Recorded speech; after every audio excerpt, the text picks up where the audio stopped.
days and with the times and with faiths that come and go.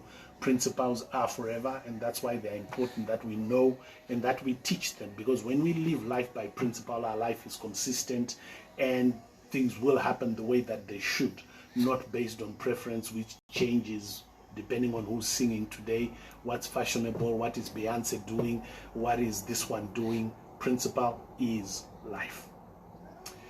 I've noticed over the past 30 years that I've been in business that business is actually run on the basis of principles that God has established. If we know those principles, learn those principles, get them right, they will actually serve us very, very well. God created this world, and the reason why it perpetuates or how it perpetuates is on the basis of principle. It doesn't perpetuate because the great Ned Nedziwe woke up today. No, the world perpetuates because the principles by which God established the world are carrying on.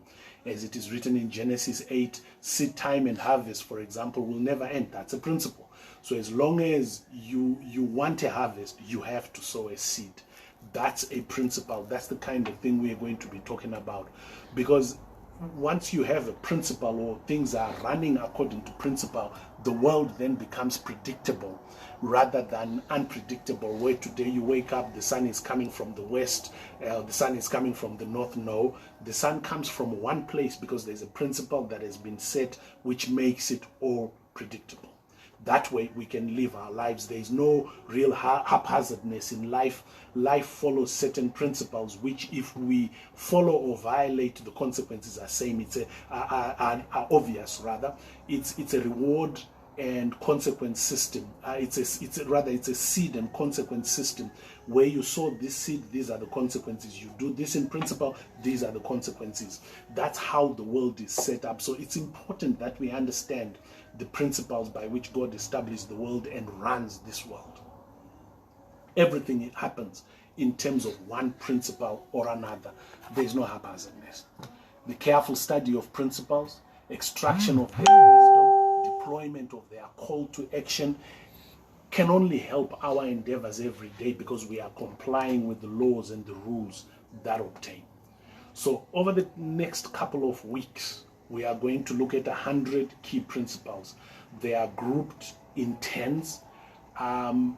The first part is that we're going to do is going to be around principles of planning and strategy. We'll do time principles, we'll do life principles, we'll do seed time principles, and so on and so on. So there are 10 of them. Today we might be able to go through 2 or so, because these are important ones. But we will go through them, and with God's help, you will also be helped. So principle number 1, principle of thinking, thoughts, and plans.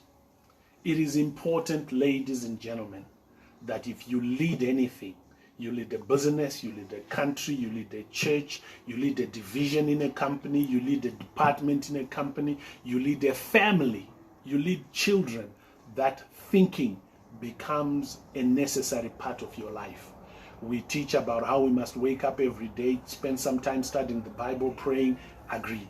That we must, certain routines we must follow, agreed. However, there are certain things we have not taught the art of thinking. Thinking is a critical thing that we must do, because when we don't think, or when we thoughts of peace, not evil, to give you a future and a hope. So even God thinks. God thinks. He has thoughts for us. Other versions of the Bible says, I know the plans that I have for you. Plans for a good future, better future, and so on. Agreed. But here it says, I know, this is the New King James Version, and I think also the King James Version. For I know the thoughts that I think toward you. So God actually looks at us and he has thoughts. He thinks, hey, that's Ned. I like him. Well, obviously God is not frivolous, but he has thoughts about me. He's not haphazard about me. He thinks. The problem is we've stopped thinking. So this is what happens. For I know the thoughts I have towards you. One section says the Lord. Thoughts of peace, not evil. Another section, to give you a future and a hope. Another section. So this scripture is effectively split into 3. So number 1, God thinks. and he knows the thoughts that he thinks about me. So he has not forgotten, he knows them. Number two, these thoughts are thoughts of peace, not evil. In other words, they are very deliberate thoughts. They are targeted towards a certain thing. They are not thoughts to harm me. They are thoughts for my good. And then thirdly, they give a future and a hope. So every thinking process must result in a future and in hope. So our plans and our thoughts must result in hope and a future. That is the purpose of plans. Our plans have to have that, a future and a hope. So it is a process. It's part of a process. It's not everything, but it is necessary. So our thoughts, therefore, must bring hope and a future. In other words, let's plan good things. Let's not plan evil things. Strategic thinking, ladies and gentlemen, is long-term. That's how God thinks. He thinks about me, but he also thinks about my son. He thinks about my daughter. He thinks about their children and their children. As a minimum, we see in the Bible, God talking about thinking to the third and the fourth generation, doing things to the third and the fourth generation. That's how we ought to think. So we should be people who suffer from delayed gratification. We are thinking and we are more concerned about the generation that is coming after us. So the question I must ask is, do you think? You might think that's a crazy question, but do you actually think? Or we are reactive people, something happens and we react to it and we think we have thought. No. Thinking is a whole lot more different than that. Thinking has to be strategic. Thinking has to be creative. One friend of mine, Samtasa, says that, he needs creative time to think. There are certain things he does not want to bother him. He needs the ability, the time, the opportunity to just be able to think. So do you set aside time for your creative thinking? Or everything just happens to you as it goes and that's you thinking you are thinking? Do you think? How do you think? What do you think? Have you developed thinking habits? What are your thinking habits? Do you make thinking a habit? Or you just go on, whatever happens, que sera, sera? Or do you actually stop and you are deliberate about thinking? Because that is what you need to do.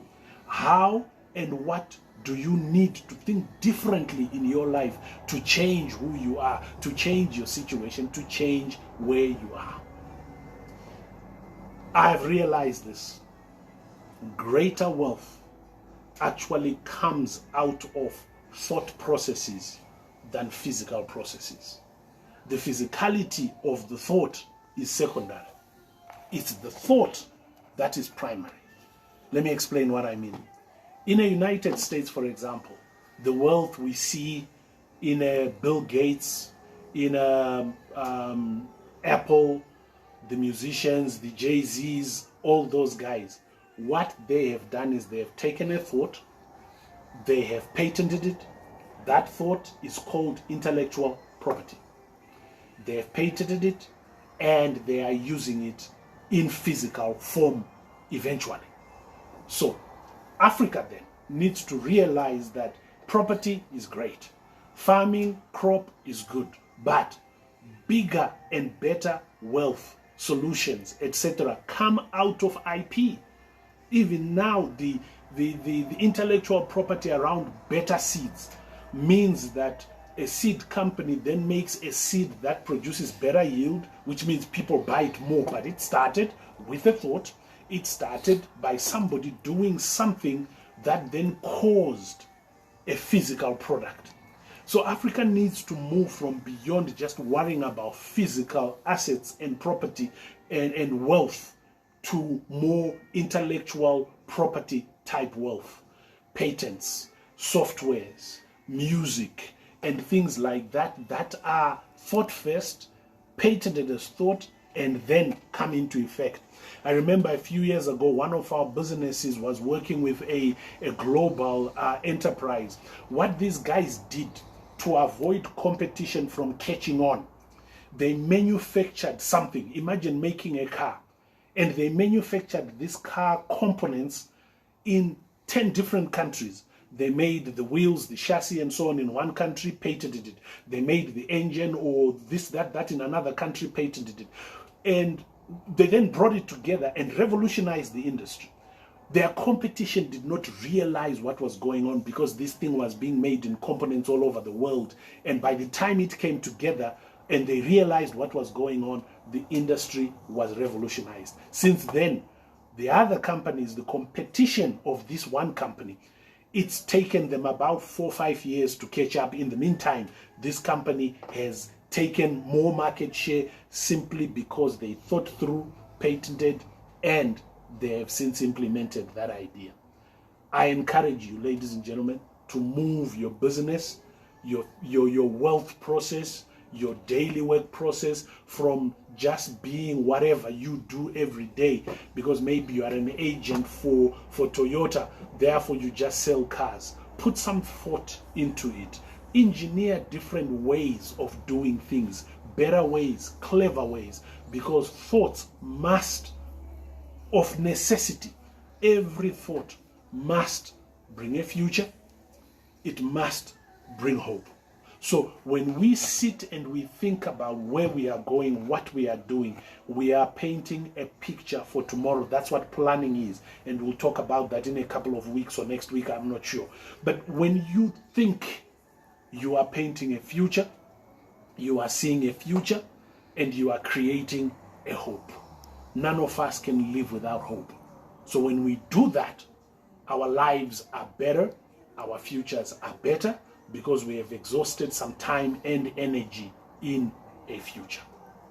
That's principle number 1. We will carry on, I think. I'm not sure here. Let me just look at my notes in terms of just trying to be careful about time. Okay. If we can do this in another 10 minutes, maybe we'll be okay. The next principle I want to teach is the permissible. That comes from 2 Corinthians 6, verse number 12. It reads, everything is permissible for me, but not everything is beneficial. Everything is permissible for me, but I will not be mastered by anything. This is the Apostle Paul speaking. In business, in life, there are many things that are very permissible. You can do whatever you want, as long as it's not illegal. Well, that's one of the issues. You can do whatever. You are well within your rights to do whatever you want to do, because it's you. You are an individual. You've got your rights. You can do what it is you may choose to do. Furthermore, there are things, though, ladies and gentlemen, which are not specifically or may not be seen to be specifically forbidden in the Bible or prohibited or something of that sort. They are not. The Bible doesn't talk, for example, about smoking. The Bible doesn't talk, for example, about drugs. The Bible is silent about those things. So there are some truths Bishop was saying recently. The Bible is truth, but there are some truths that are not in the Bible, and that is a fact. The example that he gave is 1 + 1 = 2. That's a truth, that's a fact, but it's not in the Bible. So the Bible doesn't carry all truth, but it is the truth. It's the key truth that we must pursue. So there are certain things that are not prohibited in the Bible. That's where then the laws of men kick in, which might permit or prohibit certain things, like drugs. They are not permitted. They are illegal. They are not permissible. However, smoking is not illegal as long as it is a cigarette box that's properly packaged with the relevant warnings for under 18s and so on. But it doesn't mean, this is the point. The fact that you and I are not prohibited, the fact that you and I can do something does not mean we should do that something. There are some things which we can do that we should not do. For example, you can smoke, but you should not smoke. You can take drugs, but you should not take drugs. Not only because it's not good for you, but because it is also illegal.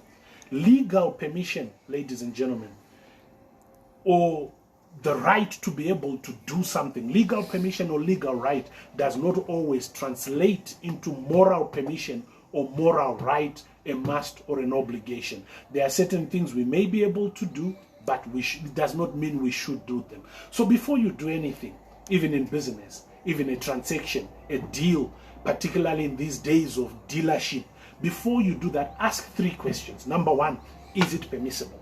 In other words, is it permitted under the law? Is it permitted in terms of the community in which we live and the rules around it? There are some communities in which certain things are permissible, and in other cultures they are not permissible. So that you need to think about as well, because you are not a law unto yourself. Is whatever it is you are thinking of doing, contemplating, is it permissible within the legal environment, community environment, business, constitution, bylaws of your company, company charter, board charter, and things like that? Is it permissible? Because that's your first safety. There are 3 levels of safety. The first one, very simple, is it permissible? Is it legal in your circumstances and community? Number 2, question number 2, is it profitable?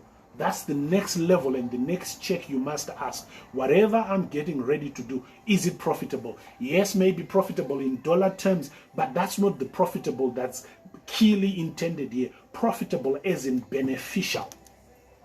Is it beneficial to you?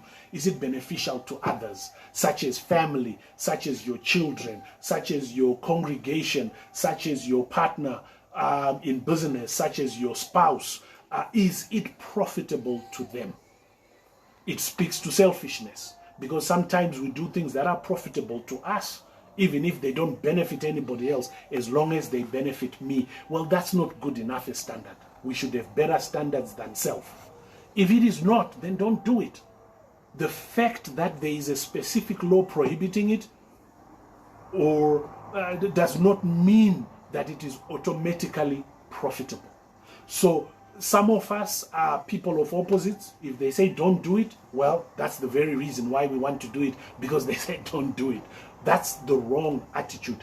Is it profitable? Does it profit you? Does it profit your spirit? Does it profit your mind? And so on and so on. There are many things people do. I mean, watching pornography is in some places is not prohibited, but is it profitable to you? It might look or feel profitable, but let me assure you, it is not profitable at all.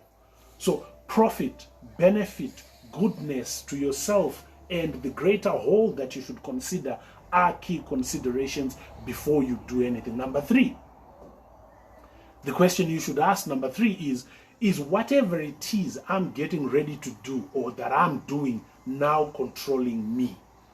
Because Paul said in that very verse, but I will not be brought under the power of any. In the other version it says, but I will not be mastered by anything. That's the King James and the New King James. I will not be brought under the power of any, and I will not be mastered by anything. It is not good for you if whatever you are doing has now mastered you, controls you, and has got you hanging by a thread, playing puppet master over your life. I've realized, ladies and gentlemen, that man was created in terms of Genesis 1:28 to have dominion over things, not himself to be domineered or dominated or be under the control of anything except God himself. So anything that would master you becomes a problem. It becomes an idol, and it's something that you should not allow in your life. Have you been mastered by anything? Are you being dominated, or does something have dominion over you? Or by anything at all, including whatever man has created. Nothing we create should dominate us in any way, shape, or form. Is there something that has mastered you? Something that is now taking over your life? So that's the third question, to say, whatever you are getting ready to do, does it have the potential to master you? What power would it then exercise over your life? Man has advanced tremendously, and that's a good thing. But in our advancement, we have invented some things, including new ways of perpetrating our evil and things that we should not do, such as drugs, and pornography and things of that sort. There's nothing wrong with the TV. There's nothing wrong with the computer. It is the content that people are putting on it that is not good, that is wrong. So I don't have a problem with the computer. I don't have a problem with the TV, but I must be careful what content I allow and what things I allow into my spirit. I will not be mastered by anything. What power is at work in you and in the thing that you are getting ready to do? As a boss, it's permissible for you to show up at work at 10 o'clock. at 11 o'clock. It's your choice, it's your business. But is it profitable? Is it good? Is it beneficial? As a king, David was very much allowed to stay at home. He didn't have to go to war anymore. He had an efficient fighting machine. He had generals that were well trained, that were well worn. They were experienced in battle, and they could kill anybody and anything. These guys were good at their job. He didn't have to go to war. But the Bible actually says that at a time when kings went to war, David was not at war. He was at the rooftop. That's when he saw Bathsheba and started a whole lot of trouble for himself. So it's okay for you to do whatever you want whenever you want, but be careful that at a time or at times of doing specific things, you should be where you should be doing the right things. So right time at the right place at the right time, location and time. Don't be at the rooftop when it is time for you as a king to be at war. There are some things that may be acceptable to do, but you do not have to be brought under the power of those things or be controlled by them. You only have one master who is in heaven. It is your business and you can do whatever you want. The law of the land will not prohibit you from doing certain things, but it does not mean you should do them. Therefore, your business should be a business which has a conscience. Your methods, your methodologies, what you do and how you do them should have a conscience. And these are 3 questions to ask. Is it permissible? Is it profitable? Is it controlling me? Controlling the business? It shouldn't. Well, we will stop there for today. Those 2 principles, hopefully that has benefited you. Hopefully that has helped you. We will stop here for today. God bless you. We will see you next week, Tuesday, same time, 9 o'clock, for the same KWN principles. In the meantime, on Saturday, please tune in at 10 o'clock. Tell your friends. We will see you at 10 o'clock on Saturday for our live program. God bless you. Remember, wisdom is the principle.